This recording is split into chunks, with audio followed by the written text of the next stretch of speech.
30-year-old Esther Huang is a violinist with the Vancouver Metropolitan Orchestra. I am the concertmaster of that orchestra. I'm very grateful to be working there. In 2017, after attending Juilliard, Huang was offered a position as an extra violinist at the Vancouver Symphony Orchestra. You're on a call-by-call basis, but my call rate was 100% when I started. Over several years, Huang alleges she was repeatedly sexually assaulted by a tenured VSO musician who was 15 years older than her and a married father of 2. When I made a complaint to the VSO, their initial response to me was horrendous.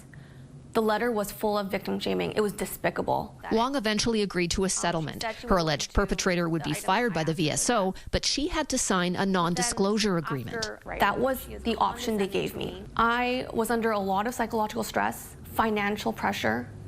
It was important for me to continue working the VSO. But she says she was called in less and less after coming forward, and then not at all. In 2024, she was contacted by a VSO musician. And he told me, the rumor I heard was that you had an affair with that person, and because of that affair, you were fired and he was fired. I was heartbroken and devastated. I broke down in tears at the coffee shop, and I knew at that moment I had to make a decision.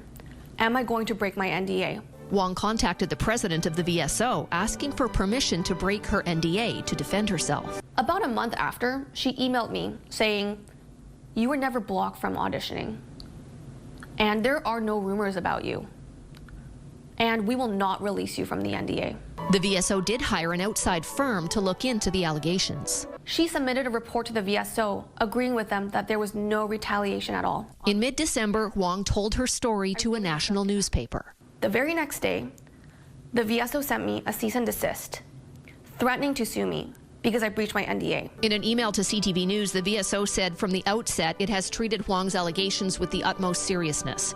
As for the cease and desist sent on December 19th, the letter simply set out, for the record, that all parties remain bound by the agreement and that breaching it may have legal consequences. Our concern is that this breach publicly identifies specific individuals currently employed by the VSO in connection with unproven allegations.